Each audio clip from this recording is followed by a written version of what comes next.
What's up mga basketball? Heto naman pong pinakwalang hiyang YouTuber. Gawa ng videos kahit wala naman pong gustong manood.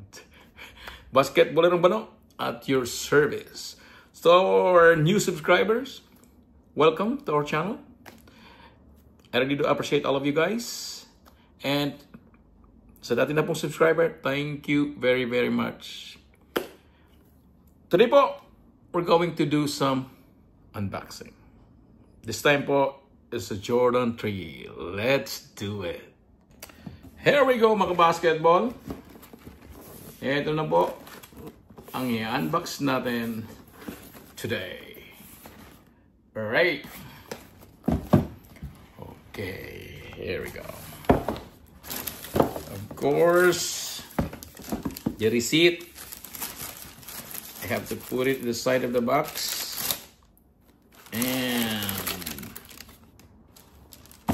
let's do it, mga basketball.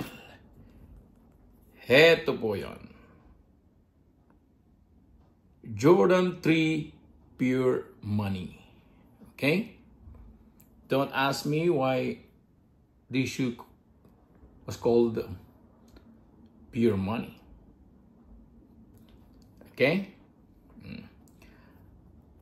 I just decided to have one because this is so clean. Right? Napakaganda po. Ganda ng leather niya. So, napakalinis po niya. Look, just a combination of silver, then white, right? Of course, the elephant print. Light na light po lang siya. Okay, so of course the outer sole is just white and gray. Okay, bango. Right, so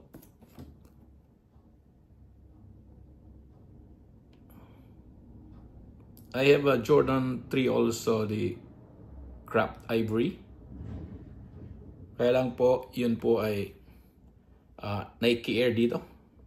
This one is just the Jumpman, right? And yung sintas po niya, look, closer look. Have a closer look, guys. Diba? Para po siyang elephant print rin, right? Okay. Let's see kung mayroon po akong pang kaliwa at pang kanan, right?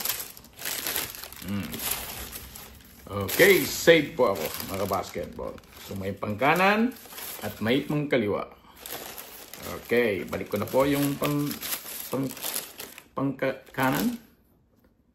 Again, have a closer look, guys. Look at this.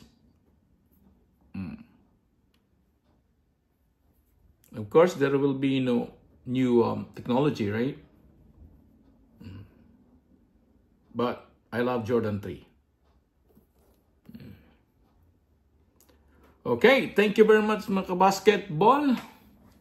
Again, thank you very much to our new subscribers. And sa dati pong mga subscriber, thank you very much. Please do watch the video. Thank you. And see you whenever.